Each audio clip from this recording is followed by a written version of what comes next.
오늘 아침 전북권 주요 뉴스입니다. 낚시객들이 버린 쓰레기로 저수지가 쓰레기 천지입니다. 쓰레기 투기 현장 취재했습니다. 여성 119 구급대원이 술 취한 환자에게 이유 없이 폭행을 당해 중태에 빠졌습니다. 전주 대한방직 부지에 143층 높이 타워를 짓겠다고 부지 인수자 측이 밝혔습니다. 전주시는 아직 신중한 입장입니다. 전라북도 지역은 오늘 대체로 흐리다 밤부터 비가 내리겠고 미세먼지 농도는 한때 나쁨 수준을 보이겠습니다. 여러분 안녕하십니까? 전주 MBC 뉴스투데이입니다. 하천과 저수지는 요즘 낚시객들로 한창 붐비는 시기입니다. 그런데 이들이 떠난 자리는 악취와 쓰레기로 몸살을 앓고 있습니다. 박연선 기자입니다.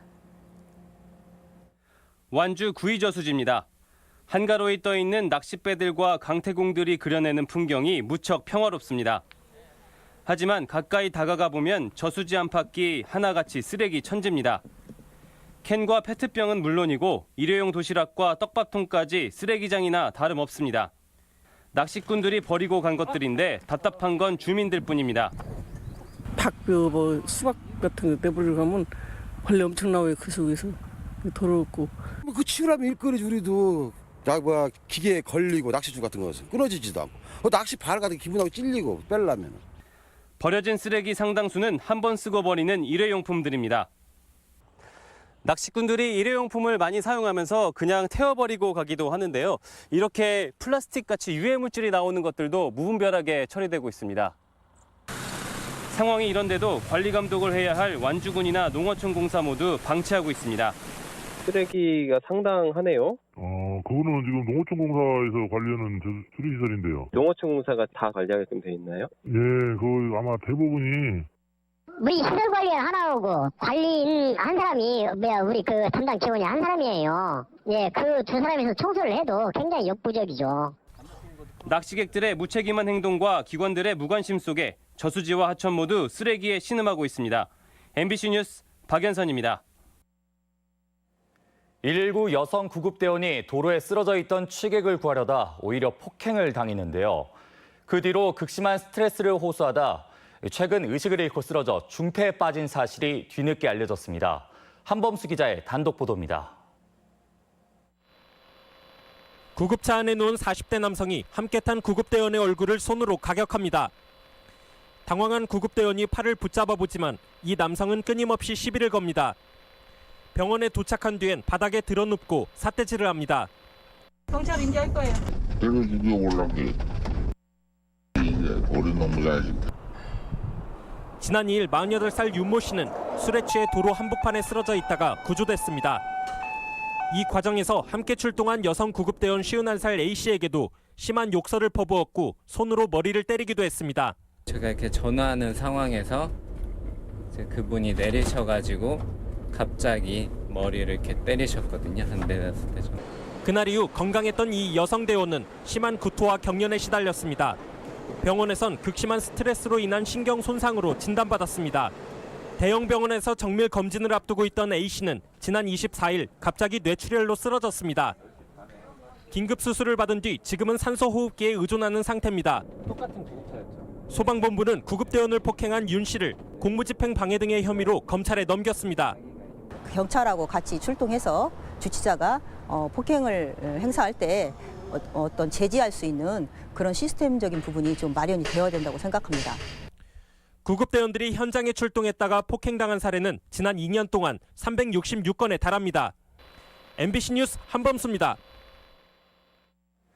서부 신시가지 조성 당시 특혜 논란이 일었던 노른자 땅 대한방직 부지에 143층 높이의 초고층 타워 건설 계획이 발표됐습니다. 하지만 이를 위해선 공업용지 부지를 상업용도로 변경해야 하는데 특혜 의혹이 일 것으로 보여 전주시의 입장이 주목됩니다. 이경희 기자의 보도입니다. 지난해 1980억 원에 매각된 대한방직 부지. 이 땅을 사들인 주식회사 자광이 구체적인 개발 계획을 내놨습니다. 21만 6천여 제곱미터 부지에 143층 높이의 타워와 컨벤션 센터, 쇼핑몰 등을 조성하고 3천 가구 규모의 아파트 단지도 건설하겠다는 겁니다. 부지 절반은 공원으로 조성해 컨벤션 센터와 함께 전주시에 기부 체납하겠다고 밝혔습니다. 이 타워 하나를 가지고 중국, 일본, 베트남, 인도, 한국은 물론이고요. 엄청난 사람들이 전주를 방문해서 하지만 이를 위해선 현재 공업지역을 상업시설로 용도를 변경해야 합니다. 공업용지가 상업용지로 바뀔 경우 땅값이 천문학적으로 뛰면서 특혜 논란이 제기될 수밖에 없는 상황입니다. 대한방직당에 대한 용도 변경 권한이 있는 전주시는 아직 신중한 입장입니다. 다만 김승수 전주시장이 지난 3월 시의회 답변에서 시민 공론화위원회를 구성해 이 문제를 풀겠다고 밝힌 적이 있습니다. 변경을 검토를 해야 되고 그 시민들의 의견이라든지 아니면 그 시민들이 원하는 방향대로 갈 수 있도록 그렇게 준비를 해야 할 것 같습니다. 10년 전 서부 신시가지 조성 당시 대한방직은 사업부지에서 제외됐지만 주변은 개발이 진행되면서 용도 변경 여부가 지역의 뜨거운 감자였습니다. 결국 자광 측이 내놓은 장밋빛 계획이 용도 변경을 위해 과장됐다는 지적도 여전합니다. 용도 변경을 하기 위해서는 그 도시 기본 계획을 변경 절차를 거쳐야 되는데 뭐 그런 과정을 통해 그 과정을 하기 위한 사실은 저는 꼼수라고 생각이 듭니다. 2조 5천억 원의 자금을 조달할 계획도 이행될 수 있을지 회의적이어서 아파트 개발 이익에만 관심이 있는 것은 아닌지 의심이 깊어지고 있습니다. MBC 뉴스 이경입니다. 남북 정상회담의 성과를 잇기 위한 도내 정치권의 공약 발굴이 구체화했습니다. 민중당이 새만금 통일농업 전진기지 조성 추진위원회 구성을 제안했습니다. 김한광 기자가 보도합니다. 새만금의 통일농업 전진기지 조성을 공약한 민중당 이광석 도지사 예비 후보는 추진위원회 구성을 제안했습니다. 정부와 전라북도, 농민단체까지 참여해 세부 실현 방안을 협의하자는 겁니다. 통일농업 전진기지는 북측의 동의와 공동 추진이 필요한 사안이라며 방북 계획까지 밝혔습니다. 직접 북을 방문하여 북의 조선농업 근로자 동맹과 통일농업을 위한 논의를 진전시키겠습니다. 북한과 농업 교류 확대 정책을 제시한 정의당 권태홍 도지사 예비 후보는 아동부터 무상 의료를 공약했습니다. 도내 31만 명의 아동 청소년 연간 의료비 한도를 100만 원으로 정하고 초과분은 도비로 지원해 사보험료까지 줄이는 의료 안전망을 구축하겠다는 계획입니다. 공공이 조금만 개입을 해나가면 사실은 굉장히 많은 소득 대책이면서 저출산 대책이면서 의료 대책이 될 수 있다. 알바노조 전북지부는 아르바이트 노동자들의 권익과 노동 환경 개선을 내걸고 출범식을 연 뒤 지부장을 전주 도의원 후보로 냈습니다. 알바 노동자들이 착취당하고 제대로 된 대우를 받지 못하는 것에 대해서 외면하지 않고 직접 맞서고 전라북도를 바꿔나가도록 하겠습니다. 민주노총 전북지부는 노동권 존중 등을 기준으로 선정했다며 교육감을 비롯해 시장 2명, 지방의원 등 32명의 지지후보 명단을 발표하고 당선 운동까지 나설 것임을 예고했습니다. 6.13 지방선거에서 민주노총 후보의 당선 및 유의미한 득표를 위해 전 조직적 역량을 다할 것이다. 남북 정상회담 성과가 이슈로 부각되고 노동계의 참여까지 이어지면서 한 달여 남은 지방선거전의 분위기도 점차 달아오를 전망입니다. MBC 뉴스 김한과입니다. 전주 한지가 남북 정상회담장 창호로 활용돼 관심을 모으고 있습니다. 지난 27일 남북 정상회담 장소였던 판문점 평화의 집 회담장에 전주의 한 업체가 공급한 한지 200여 장이 창호로 쓰여 눈길을 끌었습니다. 전주는 한지의 본류이자 중심 도시로 최근 당나무 재배를 다시 시작했으며 남북 회담을 계기로 한지 산업의 활력을 기대하고 있습니다. 김승환 교육감이 공식 선거운동에 뛰어들었습니다.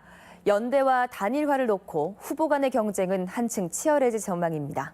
강동엽 기자입니다. 김승환 교육감이 본격적인 선거운동에 돌입했습니다. 3선 출사표는 꼬리표처럼 따라다니는 불통과 학력저하 지적에 대한 반박으로 문을 열었습니다. 한순간도 우리 아이들의 앞서 제 안위를 챙기지 않았습니다. 어떤 사람들은 이를 두고 불통이다, 독선이다라고 합니다.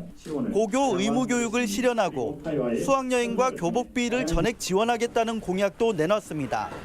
현장으로 더 다가가겠습니다. 다시 한번 여러분의 교육감으로 만들어 주십시오. 김 교육감의 예비 후보 등록 시점은 재선 때보다 일주일 정도 빠릅니다. 김 교육감의 빠른 움직임에 선거전은 더욱 뜨겁게 달아오르고 있습니다. 당장 시민사회부터 지난 선거와 달리 지지 후보에 대한 의견이 분분합니다. 사정이 이렇다 보니 과거 김교육감에게 힘을 실어줬던 민주진보 교육감 추대위원회 구성이 불발되기도 해 향후 시민사회가 후보 간의 대리전 양상을 띌 가능성마저 제기되고 있습니다. 또 단일화에 유리한 고지를 선점하기 위한 후보 간의 셈법도 복잡합니다. 현재 교육행정의 체제를 갖다가 뭔가 좀 바꿔봐야겠다라고 하는 사람 또 후보라 그러면 모두가 그 손을 잡고 갈 수 있다. 한편 교육감이 선출되기 전까지 전라북도 교육청은 황홍규 부교육감 체제로 운영됩니다. MBC 뉴스 강동엽입니다. 더불어민주당이 단체장 후보 8명의 공천을 최종 확정했습니다.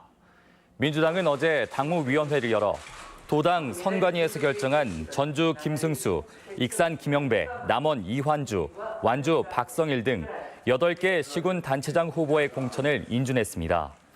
민주당의 지방선거 공천은 송하진 도지사 후보 포함 9명이 확정됐으며 나머지 6개 시군의 공천 절차도 조만간 마무리될 전망입니다. 민주당 경선이 또다시 불공정 시비를 낳고 있습니다. 군산에서 민주당 도의원 예비후보로 경선에서 탈락한 전 시의원 A씨는 자신은 감점에 대한 적절한 해명도 듣지 못했지만 상대 후보는 이중 당적 의혹에도 공천 심사를 통과해 후보가 됐다고 주장했습니다. 전주 완산경찰서는 대학 게시판을 돌며 김승수 시장을 비방하는 대자보를 붙인 36살 임모 씨 등 4명을 공직선거법 위반 혐의로 불구속 입건했습니다. 임 씨 등은 지난 19일 도내 4개 대학을 돌며 김 시장이 기업 유치나 일자리 창출에 관심 없다는 내용의 대자보를 붙인 혐의이며 경찰은 배후 세력이 있는지 추가 조사를 벌이고 있습니다.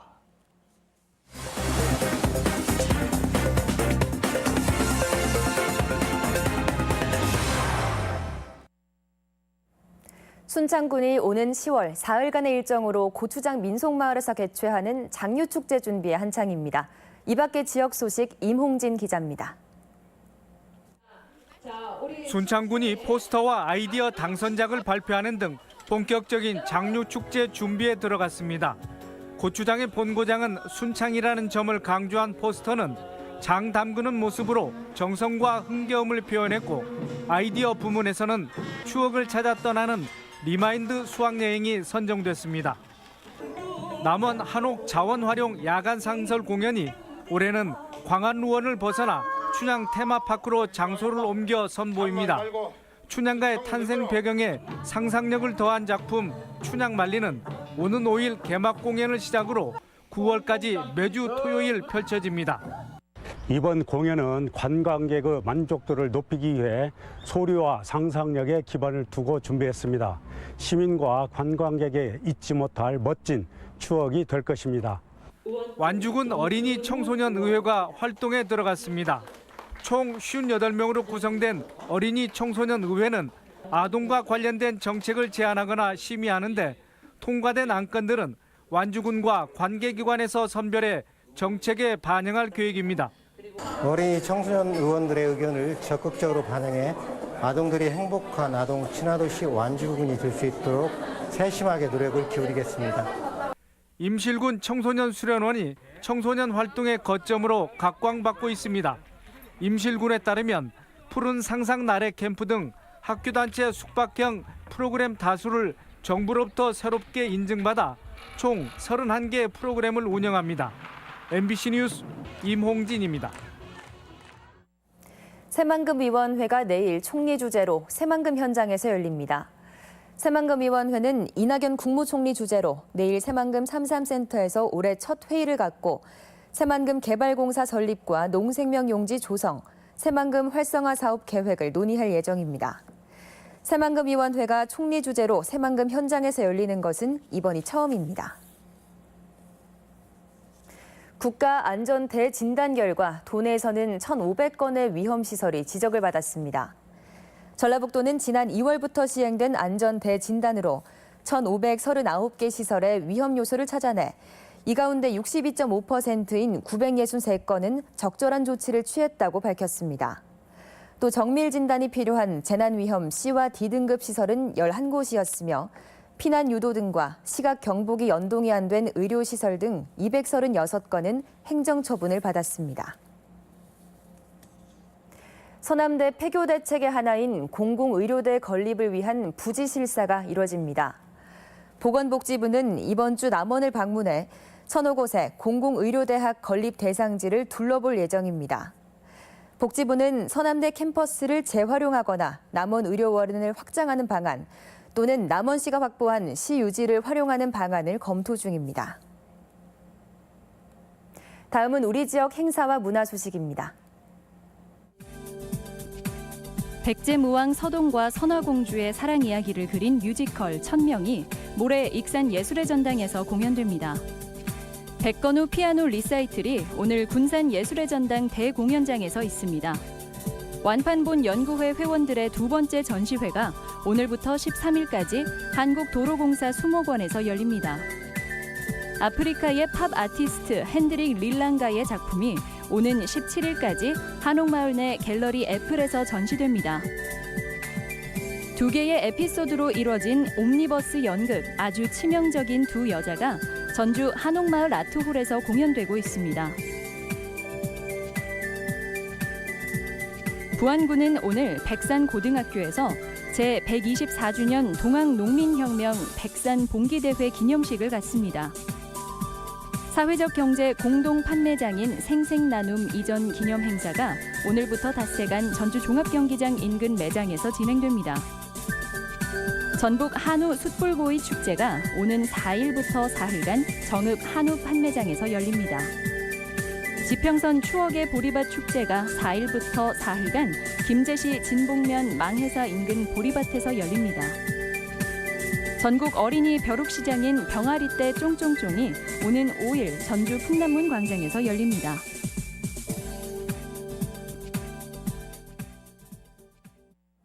(5월 1일) 화요일 전북권 날씨입니다. 근로자의 날인 오늘 전라북도 지역은 대체로 흐리다가 밤부터 비가 내리겠습니다. 낮 최고 기온은 전주 25도, 군산 24도 등 22도에서 25도의 분포로 어제보다 2도가량 낮겠고 미세먼지 농도는 오전 한때 나쁨 수준을 보일 것으로 예상됩니다. 밤부터 내일 오전까지 내릴 비의 양은 5에서 20mm로 예상되고 바다의 물결은 서해남부 전해상에서 0.5에서 1.5m로 일겠습니다.